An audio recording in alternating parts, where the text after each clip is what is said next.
I had had a baby. We lost my mother-in-law. I was doing carnivore and I homeschool. So I feel like I was a train waiting to crash. I was having many panic attacks all through the day. So mine were at night. I would have heart palpitations and I would have panic attacks, just one after another, and I hardly slept. And the best stroke doctor in Tulsa said, you're probably gonna have to get used to being dizzy. We don't know if you've had a stroke, but you might have had a stroke or you're going to have a stroke. And I'm like, are my babies gonna walk in and find their mama dead? And so it went very dark. How are you doing right now compared to how you were doing when you fell into the cycle? I feel amazing. Like the woman I get to be now, I know is who I wanted to be all along. And I didn't know how to become her. I didn't know the skills. I didn't know that we're not our thoughts. I didn't know to not be controlled by our emotion. I wanted to be that woman. I just didn't know how to get to her. Hey guys, welcome to the channel. We have yet another success story. This one is with Amanda, and she was a member of our academy program. So I'm going to let her tell you everything, and let's start with introducing herself. So Amanda, welcome, and let's get into it. Thank you so much for having me. I am truly so honored to be here. Like, this is just wonderful. I've actually had multiple moments where I've just been like kind of teary. Like, I'm like, I can't believe I get to do this and share my story. If you want to introduce yourself, and I know one small thing, you wanted to say something at the beginning, right? So Yes. you the space to say what you want to say so you don't forget, and then go and talk about the anxiety and the journey itself. Perfect. Okay. So first, I want to thank God and my husband and my family and the mentors of Bye Bye Panic and the elders of Carlton Landing Church.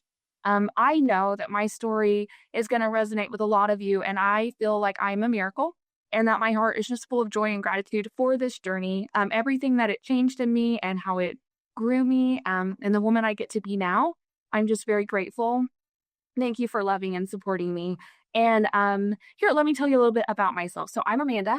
I live in Oklahoma, and I am a farmer, a veteran, and a mom. I have 4 little girls, and we homeschool. And of course, I'm married to Adam. We've been married about 15 years. And so that's just who I am. This is amazing. I don't know. I probably forgot. Like now when you said that you're a veteran, I think I already I knew that, but that's completely slipped my mind. And anytime you say it, I'm always like, wow. Yeah, I know you said that. And now when you said it the second time, I'm like, yeah, that's right. All right. Hey, so thank you so much for the introduction. And can you tell us how your anxiety began? Let's go back in time. How did your anxiety begin? Let's go back in time. So I want you to know that in the blueprint, Sean has 5 ways that you can fall into the cycle. I had had a baby. We lost my mother-in-law. I was doing carnivore. And life was just very stressful last year. Like, our life was very stressful, especially when you lose your mother-in-law. You're going to have a lot of stress and emotion, and it's a lot. And I homeschool. So there's a level of overstimulation that you get when you have 4 girls in your home. So there were a lot of things weighing on me. So I feel like I was a train waiting to crash. Like, I was cruising for the cycle, and it was going to hit me no matter what. I had my 4th daughter in 2022, and I started carnivore. So it's very high. It's like you don't eat anything but meat. So your body kind of is stressed out anyways. And then in 2023, we lost my mother-in-law. She had liver disease and cancer, and it was very, very rough. It was very, very hard. So I started getting dizzy in 2023. Like, a year out from falling in the cycle, I was getting dizzy very, very bad. And I ended up in the stroke center of Tulsa, and I was in the stroke center, and they found an occluded artery in the back of my neck. So my vein in my neck is closed. Like, it doesn't give blood to my brain, but my brain has all the blood it needs. So that was the first time I ended up in the stroke ward. And when you go on an MRI, they like to give you Valium to go into the MRI. And when I came out or off the Valium, I started having panic attacks. So I started having panic attacks even then. And so luckily, after the first day in the stroke center, my dizziness faded away. I think I accepted it and just moved on. I truly do. I think I kind of bopped in and out of the cycle. And then in the summer, I started getting dizzy again. We got really, really busy, and I got really dizzy, and I went to a chiropractor, and he popped my neck, and the room started spinning. And I ended up back in the stroke center. And that's another time I had panic attacks. So this time in the stroke center, I didn't come out of the cycle. I fell in the cycle. It was rough. So I had unexplained dizziness, and the doctors told me, the best stroke doctor in Tulsa said, you're probably going to have to get used to being dizzy. And so I'm like, so fear set in. I'm sure in your cycle, you felt like there was a moment where just fear set in and it like wasn't leaving. And I kept thinking like, I'm going to be dizzy the rest of my life. And they also told me, we don't know if you've had a stroke, but you might have had a stroke or you're going to have a stroke. That was lovely. That was lovely. I have like 4 little girls, and I'm like, are my babies going to walk in and find their mama dead? And that was the image in my mind. So that's how it started. And sadly for me, I think we don't talk about it because we don't label our thoughts, but my thoughts went suicidal very fast. And so it went very dark. And so that's how I fell into the cycle. That's what happened. So it was a lot. Oh, it definitely was. And thank you for sharing this, Amanda, because I think many people can relate. But the thing that you described, right? The fear setting in and the worries and more and more and more and worries. And that's like a fast track, right? That's like a fast track. When someone says something that kind of resonates and you start worrying about it, that's okay, let's speed it up and get into the cycle as fast as possible. Okay. Do you remember what were the worst symptoms for you? You obviously mentioned dizziness. That was probably the main one, but I know there's never only one. So are there other ones that you would care to mention? Like, So mine was, of course, the dizziness, and then I did have panic attacks. And Mirka, your story touched me so much because you were like, I would have panics all day. And I was the same way. Like when I fell into the cycle the first month, I was having many panic attacks all through the day and even at night. So mine were at night. I would have heart palpitations and I would have panic attacks, just one after another. And I hardly slept. So insomnia set in very early. I would literally sit under our front tree and have my coat. So somewhere along the journey, I found that if you have panic attacks, cold water will help you. I'm just saying that doesn't help. But I would try. And I would keep my feet in a pool outside under our front tree, and I would have panic attacks. And then I would listen to Sean's videos about anxiety. He was the first one that I heard talking about panic and that's what I was experiencing. So I would have panic attacks a lot. And then a strange one, but it's just weird that most people may not think about is I buzz. So it's a weird thing, but like the back of my neck, my sides, like I have a buzzing sensation. And that was a weird one for me that I wasn't expecting. It kind of is the one where Sean says your most uncomfortable symptom will last the longest. And that's the one I've had to be like, okay, this is my friend. I'll just name him Buzz. And I just like keep going. And I'm like, you're going to be here as long as you want to be here. So that's the weird one is the buzzing. usually people like they have the most uncomfortable ones. Those are the ones they resist the most. And then they always have, or very often have, that one that's the weird one. And not Mhm. dangerous or like painful or like hard to let it be. But Mhm. it's so weird that your brain just doesn't want to leave it alone because you're always questioning it. It's just because it's weird. You're exactly right. You're exactly right. And with the buzzing for me, something that helped me is one of our friends in the community told me to view it like a poot of adrenaline. And that just tickled me so much. Like I just would view it that way. But you also said your fingers tingled like the last couple months of your recovery. And then Sean had where like his eye turned everything blue, or like he had one eye that like everything was blue. And that really helped me accept the buzzing. Like it's not hurting me. It's not hurting. It's just unnerving. Like you're like, oh, I'm just like buzzing right now. I'm like, okay. So, and it's also like you can feel it in your eyeballs because you're like everything's kind of buzzing. But by accepting it and knowing it's not hurting me, it's okay. And you had mentioned it'll fade out when it fades out. It'll go away when it does. Exactly. People have weird symptoms. For me, like I can't imagine Sean when he was saying like one eye was like this tint of blue. And I never experienced that. And I can't even imagine how that would look. But then, few years back, I was just like doing something and I was rubbing my eye. And when I opened it, it was this like tint of like redness or like darkness. And I'm like, that's probably what it was like for him, the experience, but with the blue instead.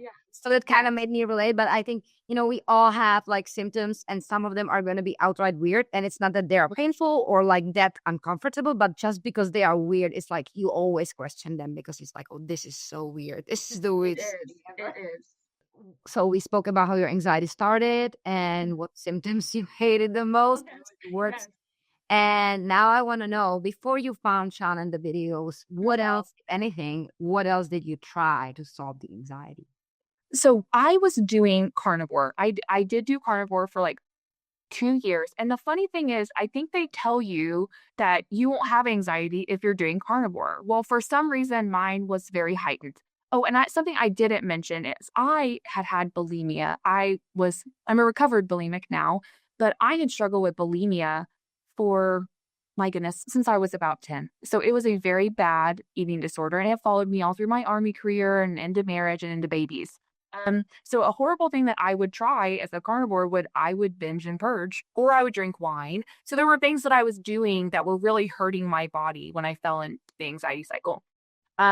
So and on top of being carnivore also it makes your cortisol levels go up. It kind of heightens some of your hormone levels. Um, so at that time, I had gone down to like, I'm being anxious. I'm going to eat really only beef and water. So I was not eating a variety of food at all. So one of the first things my husband wanted me to do was start exercising. And so that was like the first thing I started doing. And I would exercise multiple times a day to keep I remember Sean in a video was like, I would walk for 3 hours and then come. And I was like, Sean, I feel you. I would walk forever just to feel normal, you know? It was the only time I would stop buzzing was like right after working out. Like I'd have like 15 minutes of like not buzzing. So exercising, I tried medication. So right out of the gate, I went to get medication. They gave me Xanax, which my body does not like Xanax. Like I don't know what it is. Opposite reaction for me. It did not help. The one that did was Ativan. So I would take Ativan to sleep, and it literally just knocks you out. And in addition to Ativan, I tried Prozac. And Prozac, I guess, is an upper. And when you're in the anxiety cycle, you don't need anything to like up your mood. And I had a horrible experience like that. I can't explain to you how painful going on Prozac was. It felt like my body and my head were just on fire. Like it was so horrible. And I would tell the doctor, I'm like, I'm really uncomfortable. Like, this is not feeling good. And she'd like, you're just anxious. And I'm like, I don't think this anxiety. Like, I really think this is like a reaction to the Prozac. So I came off Prozac very quickly. And then my husband, be very, very sweet, was like, let's try medical marijuana. It'll be okay. You're going to have some honey. It'll be great. We got my card and we tried medical marijuana. And I'll never forget seeing a video of Sean say, sometimes you fall in the cycle after you've had marijuana because you want to get off the train that you already got on. Like you're trying to jump off the train. And I was like, that's me. I don't want to be on the train and I wanted off that train so fast. And it was horrible. It was my longest. I had a 6 hour panic attack.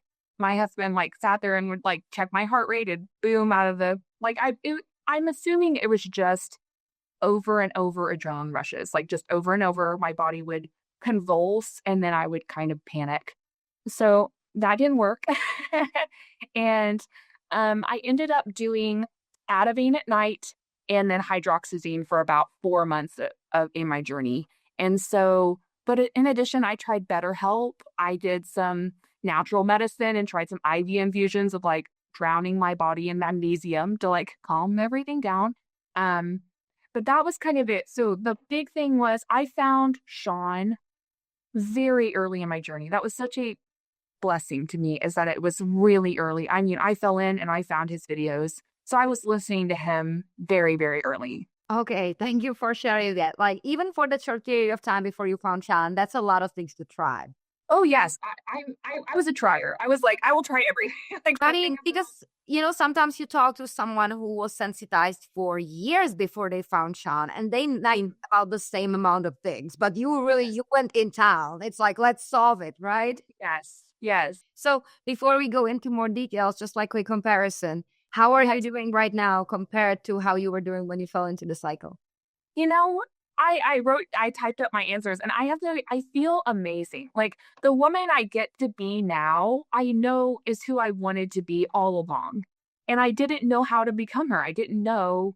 the skills. I didn't know that we're not our thoughts. I didn't know to not be controlled by our emotions. I d I wanted to be that woman. I just didn't know how to get to her. And so also, I mean, now another one, I have recovered from bulimia. Like I'm not bulimic anymore. Like I've been bulimic free for a year. I which is like honestly, this is why I found the cycle to leave bulimia behind. That was worth it. Like it's like, okay, it was really rough, but I would rather not carry that into my 40s, into my children's teenage years. Like that's you can't explain how amazing it is to come out of something like what we went through. This is so great. Okay, so I take it that now you're doing very, very well compared to where Yes, you were. You're yes, going to be, yes, so don't worry. yes. Okay. If you could, what would you tell someone that is in exact same shoes, like in the anxiety cycle, trying to find solution, trying things? What would you tell them? I absolutely would tell them, number one, find Sean's videos. Like if you're listening, watch Sean's videos. And there is a moment where you're going to have to not just listen, you're going to have to do what Sean is telling you to do. And I would tell you, do not lose hope. It's going to take time. That's the thing. I think in our culture, we forget how much time something is going to take. Time is not your enemy, it's going to help you.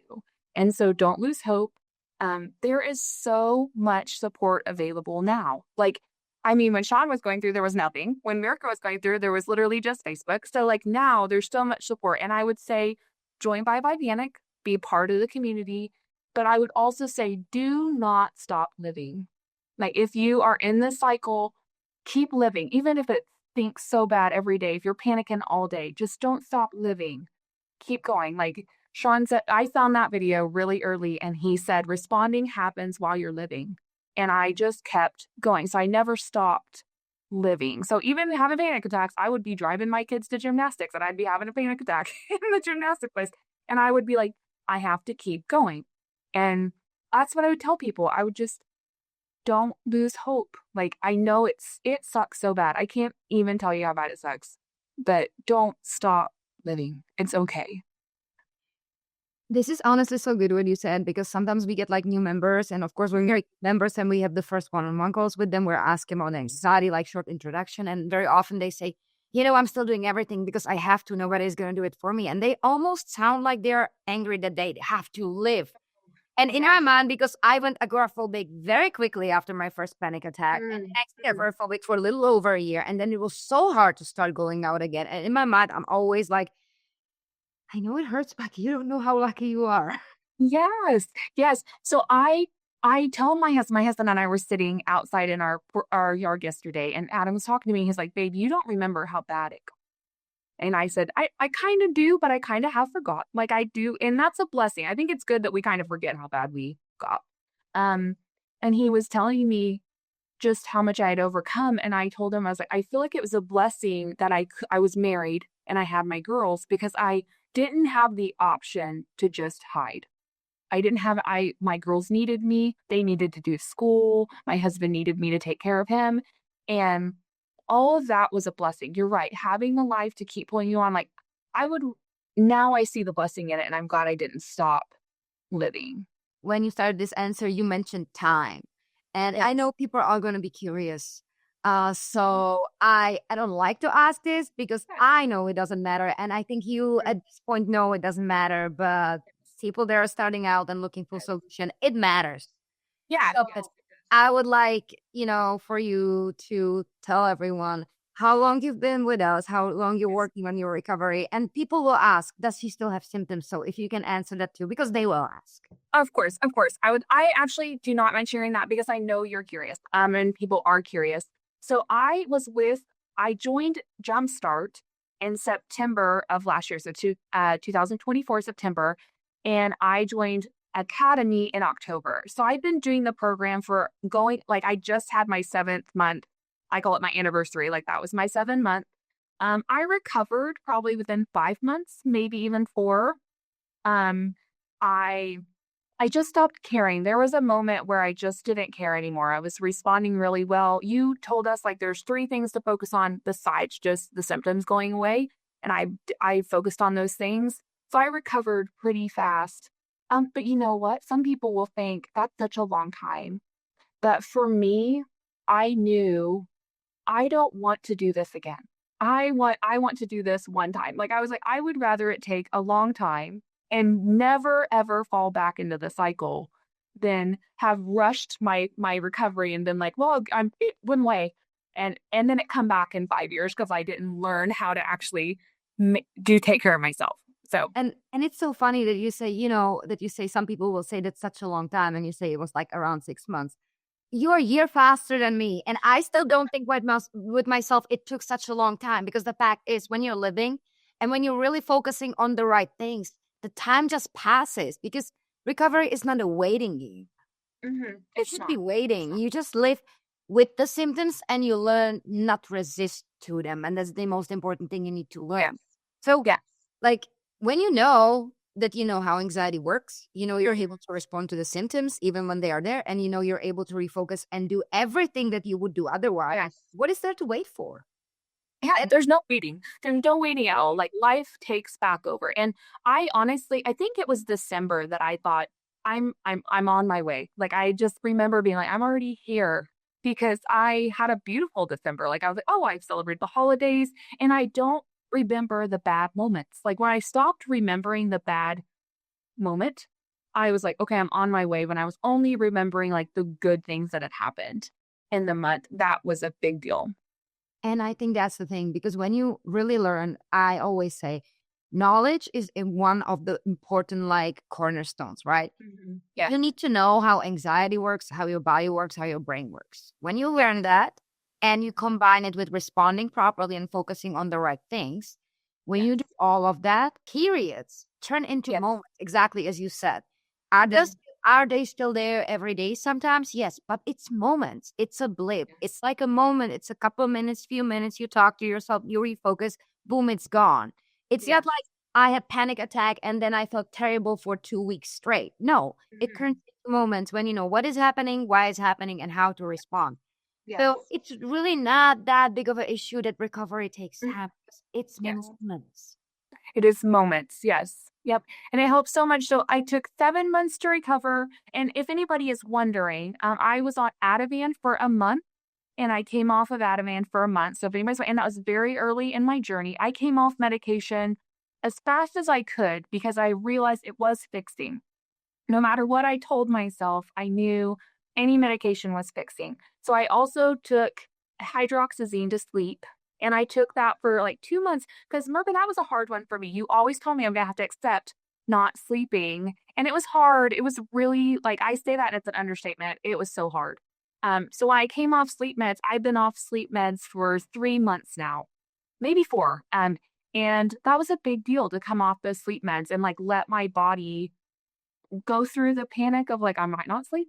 I might not sleep tonight. And so coming off the medication was huge. And I remember, I think Shiv told us one time, like, you're not really recovered till you're not on medication. And I know that may really hurt people's feelings and like they may like it, I want you to know it just is teaching your body you don't need anything. Like that you're not trying to fix it and just let it be. And it took a lot of courage to come off all those medicines.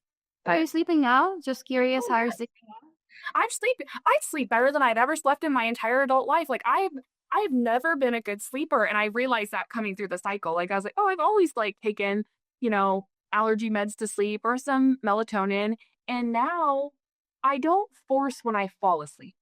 That's a big one for me. It's like if I don't need to, I'm a 37-year-old woman. I don't need to go to bed at 9 o'clock. It's like, okay, if my kids go to bed at 9 o'clock, I can stay up. I let my body fall asleep when it wants to. And I have the joy, I am a stay-at-home mom, so I have a joy of like waking up when my body wakes up.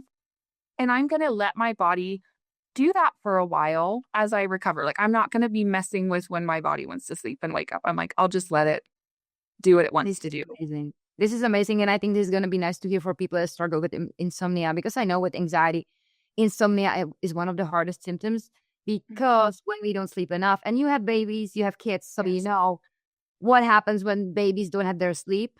Yeah. They're crying, they're screaming. Yes. It's a problem that, because a lack of sleep like messes up with our emotional regulation, with our Yes. emotions a lot. So Mhm. much harder to respond to anxiety when you're not sleeping enough. So I know insomnia is one of the hardest symptoms for people to deal with. So I Mhm. it's nice to hear that, hey guys, you can sleep absolutely normally. And, yeah, it's going to take some months, Mhm. but you can get there and it's going to be fine. Yes. Yeah, and I think that is part of sensitization that we have to remember is that there's no, like, when we're having normal anxiety, normal stress, it doesn't hit the level that sensitization does, but there's a reason. Like, there's a reason behind it. When you're sensitized, you're just accepting that that's how it is right now, because you made it that way. There was a huge part. Exactly. Yes. I think the easiest thing to tell yourself with sensitization is the reason is that I'm sensitized. Yes. And actually, in that video, I remember that was something that you said over and over again about just accepting what is normal while we're sensitized. And again, it just helped. So instead of labeling things anxiety towards the end of my journey, and even now, I am telling myself that is normal.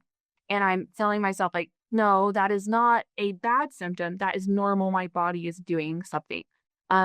And I truly think when we stop labeling anxiety, you do push through and recover because you will not be like reinforcing the topic of anxiety anymore. You'll just be saying, no, that's normal and I'm okay and I'll keep going. One of the things I always say in calls, and you heard me say it so many times, normalize it, normalize it, normalize it. Yes. It's like, I get it. If it's there 24/7 chronically for no reason, the reason is you're sensitized, but seemingly for no reason. I know it's Yes. tough, but when you realize you're not a machine, and even when you fully recover and then you will go through a stressful period or stressful time in your life, Mhm. you can feel all the same things, but because there will be the outside trigger, you will realize this is normal. You Yes. will even think about resisting it because you will understand, oh, this happened, so of course I feel like this. Of course I can't sleep, Yes. or of Mhm. course I'm shaky. But because you're sensitized, it's like there is no outside reason, and we get so weirded out. So that's why Mhm. I'm always remind yourself you're sensitized, and therefore this is normal. You're not a machine, you're a human being. Because when you normalize things, a big part of that resistance just drops off. Because Yeah. when the story goes out, the story of, oh my God, I'm dying, this is bad, this shouldn't be happening. When you make it normal, it's like, okay, it's normal. Why would I resist that? Yes, yes. It really takes the fear away. It truly does. It just it I was really glad that was probably one of the last phone calls I came in on to like listen to. And I'm gonna show you, but I have my notebooks and I have all your guys' teaching and notes. And I'm just a note taker. I love to take notes. And that was something that you kept saying over and over again was don't judge what you're feeling or anything that's happening. And you always said normalize it, and you were like, "Do not make it a big deal." Like, your story that you're telling yourself, if you're making it a big deal, will make it a big deal. And so, I think that coming away from that is so important to just be able to say, "It's normal, moving on." Um, yeah, that was a huge lesson for me. Since you moved onto this topic, I need to ask you, Yeah. what is the most important thing that anxiety and recovery journey taught you, or things, if there's multiple? Oh my goodness, that's such a weighted question. There was so many good lessons that came through this journey. Like something, I mean, I'll give you a very personal one and then I can move into just again, I alarmed my way out of an eating disorder. Like, I mean, you can use this for so many things that you go through life. Um, Something else for me is like, we talk about sometimes you'll feel guilt that you're like a hardship to people and family.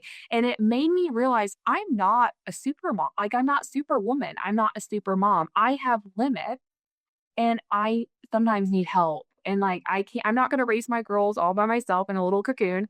I need help. And that is a beautiful thing that came out of this journey is the idea of I have limits. I need to listen to my body and know that like it's not, and I don't mean as in like I want to listen to anxiety tell me I can't do something. It's more of like, oh, I've pushed kind of to the max and maybe need to like know where my boundary is. Because I do have a tendency to be perfectionist. Um, and learning to not be is a huge part of recovering and just saying, there's a lowering of expectations, but not in a bad way. If that makes sense. Is it like, oh, okay, I can do the best I can, and that's good enough. That's a wonderful, wonderful thing. So perfectionism and what's the other I had a really important one that just always meant so much to me, but I'll think about it in a minute. So, but those were my big, big ones though. Just like I'm not superwoman and the perfectionism being on. Oh, I'm sorry, I remembered. It is my inner voice is much kinder. You cannot underscore how important that is. It to have a gentle inner voice, to be kind to yourself. Especially in an age where there's lots of mom guilt, a lot of, there's always somebody guilting you into something.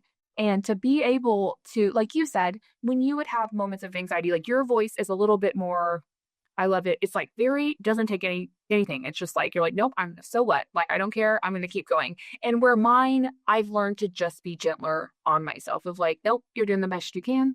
Or and I needed that after years and years of perfectionism.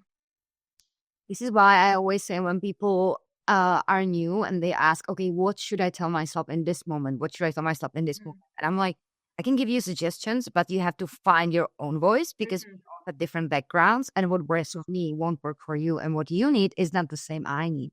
mhm, mhm. Kind of like getting to know yourself and overall changing the way you're talking to yourself, but changing it in context of your specific situation.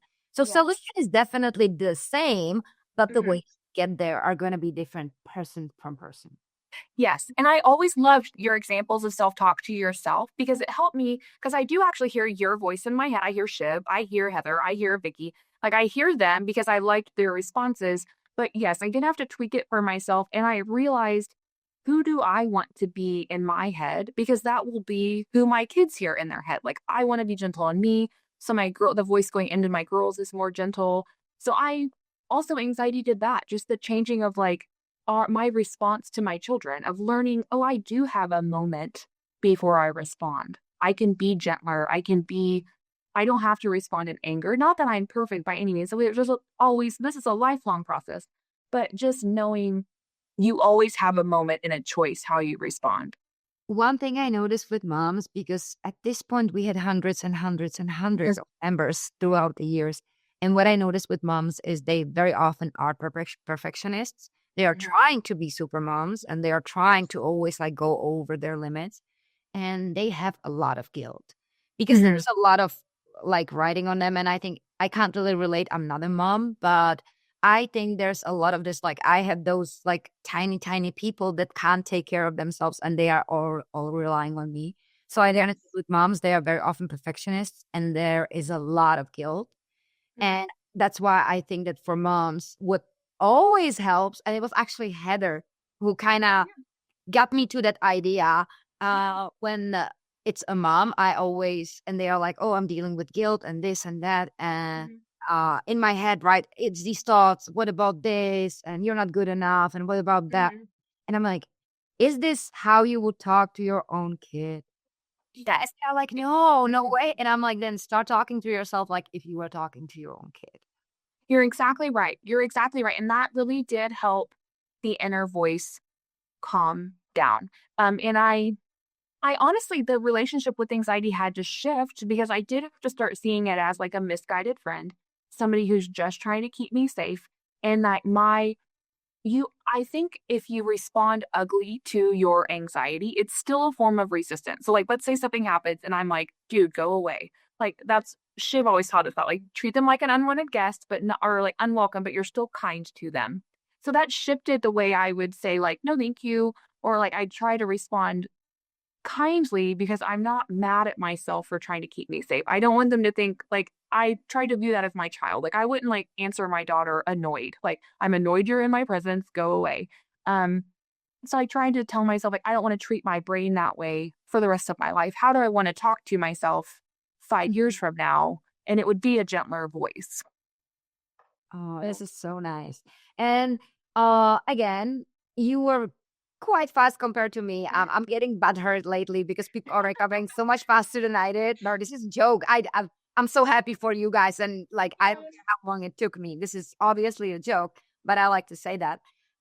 So even though you were quite fast with your recovery, my last question that's on the list would be: was there, and if, what was the biggest mistake or blocker on your Okay. recovery journey? So I want everybody to know something that I really had to give up was I was exercise. So I exercised this whole journey. And I remember you telling us, like, you don't have intention behind your exercising. And I did that for like 3 months into my journey. I would be exercising. And I had to remember to not add intention to why I was exercising. That was a big hold up for me, was saying, "Oh, I have to sit through these deeply uncomfortable moments and not exercise every day like 3 times a day. I need to let my body get comfortable being super uncomfortable during those." So that took a and you kept saying it over and over, and I would always write it down, and I would think, "I need to do that." But when I finally stepped back and thought, "Okay, if it's gonna be here today, it gets to be here. I can work out anyways." But adding no intention was a big one. And it did take me a minute to come off medication too. So I think that kind of, but you know what? I don't regret that because it really let me practice. Let me come out of the bewilderment. It let me, come away from just being super afraid. It gave me some help to like sleep when I was still learning how to respond. And so I think coming off medication may have just been a little slow, but again, I think our journeys happen exactly how they're supposed to. So I feel like go through your phases and it brings you out. And those would be my big two, is like not expecting the symptoms to go away. Like there's nothing that's going to make them go away. They're not actually hurting you. You just have to go through them. So, and viewing them, when I started to view them as waves of like, okay, I'm in a wave, it's going to end, and not seeing it as, I think there's a moment when you think it's 24/7. You're like, it's 24/7, it's every minute, I'm dying. And when you realize you do get breaks, even if they're like a tiny break, and just seeing it as a wave, those were moments that like I struggled to learn those of like, I'm going to let this wave go. Nice. So yeah, intention is, I think it's a trip up for everyone. Intention, Yes. because the action can be the same. The Mhm. action can be the same, but the intention makes a difference. Are you Yes. fixing or are you just refocusing? Right? Yes. Trying to make it go away, or are you just choosing to not give it energy and go do your stuff anyway? Yes, because when I started exercising, because Adam said it will help you with your anxiety, I appreciated his guidance. It did. It immediately started giving me breaks. But because I was sensitized, I was telling myself I'm fixing my anxiety through exercise. So it wasn't getting better. Like it was like, when you're fighting your body, there's a pull. And when I finally let go of the like, I'm not fixing, I'm just exercising to go outside, to like I changed the story I was telling myself, that helped significantly. So, Nice. And now, last question that wasn't on the list, but I tell it everyone, it's not really a question, but is there anything you would like to add? It can be multiple things, anything you would like to say. I know you mentioned at the beginning, and I know it may seem in the video like I kind of brushed it away, brushed it off, but it was such a heavy topic. I didn't want to start with that. But as you mentioned, like, dark, very dark thoughts, like yeah. just even and stuff. So is there anything else that you would like to share and give people hope and show them that this is like, you can absolutely deal with this? Like, you said anything, this is your time, you can say. Well, I'm for that. Like I went very dark because there felt like there was no solution. I thought I was truly broken. What you have to remember is we're not broken. Our body is trying to keep us safe.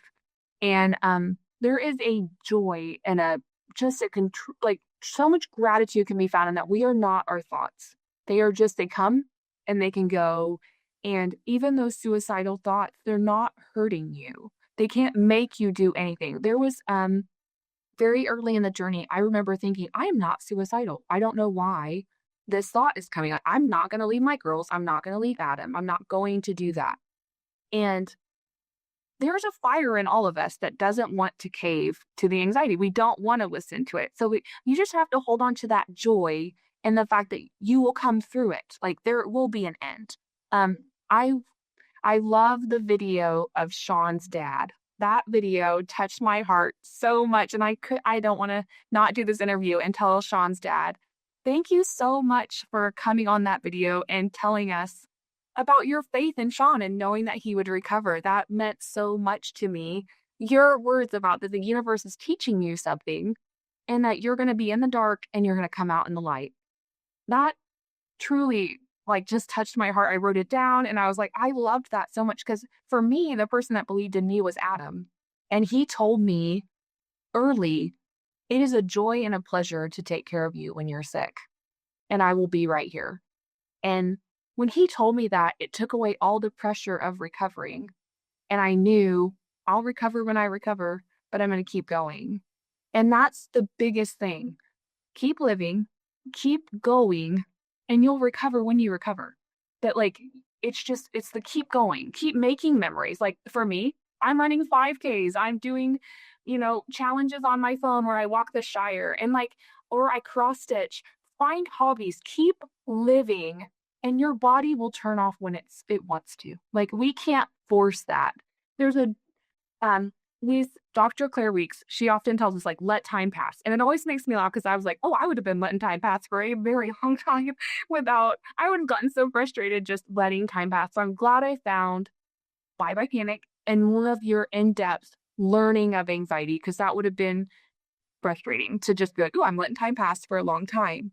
My favorite Q&As were of people that were like, I went clubbing while I went to Mexico and we went clubbing and I had a great time. And it's like, yes, you'll remember the good. You won't remember the bad. And I just last night literally had dinner with a girlfriend and she had fallen into the cycle like 8 years ago. She found her way out by herself. And something she told me that gave me so much hope, she said, you really won't remember it. Like it will fade. And I was like, that just filled me with so much hope. I was like, oh, I'm not. She's like, you will. You're going to walk away and be 10 years down the road and be like, I don't even remember. So wherever you are in your journey, just keep going. And then in 5 years, we won't even remember. And it'll just be that story that made you a better person. Listen, Amanda, this is amazing. I'm so happy you came to share with us. And honestly, it was a privilege to be there for your journey. It was amazing to be able to mentor you, teach you, have you on calls. And girl, you crushed it. And you deserved it. You deserve every single great day that you're having now. Thank you so much. I truly appreciate you. The mentors, you guys are just wonderful. The fact when I fell in, I made a video about just you all walk with us. You didn't leave us. And it's a calling that you guys stay with us and coach us through that. So thank you all very much for being with me. You're very welcome. It's like, sometimes it's really, really hard. I'm still not good at taking compliments, but even though I rarely know how to answer when someone thanks me or stuff like that, I want to everyone. That's not just you. That's everyone who recovered with us. It's always so nice to see people recovering. It's sometimes like sad when people are leaving, especially when they are like a huge contribution to a group and to a community. I'm always like, oh my God, we're losing such a great person, like supportive person that's in there in the community, right? Helping others, helping newer people. Yeah. Like it's sad, but at the same time, I'm like, go, like deserved it. You don't need us. Go. Yes. It's just a wonderful, I am, there's a transition of like where I like wanted to leave, but it's like, oh, I don't want to leave anybody who has been struggling and that I've been watching. And like, that's where you feel the tug, but then you also know I have to go live. And you're always there and I know where to find you, but I'm just glad to be able to say thank you. And I'll see you in a few years. And it'll be joy. It'll be like a check-in and I'll be like, here, let me show you my babies. They're all teenagers. Absolutely. So, and hey, if you ever feel like, hey, I'm doing even better now than I did when I did the video, come back. We'll do another check-in. We love it. When people are touching, like, 6 months later, a year later, and they're like, oh, I thought I was great at that time. Oh, what I'm going to tell you now. I love that. So you're always welcome to join us again and again and again. We don't care. We're happy to share it. Okay? Awesome. Okay. So guys, that's going to be it. Again, I'm not Sean. I don't know his speech about where all the buttons are and the subscribe and the bell and all of those things. You know what to do. If you like those videos, if you want to see more people's stories that are recovering with us, tune in. There's going to be more in the future. So yeah, if you like us, subscribe, and I'm going to see you next time. Thank you, Amanda. Thank you.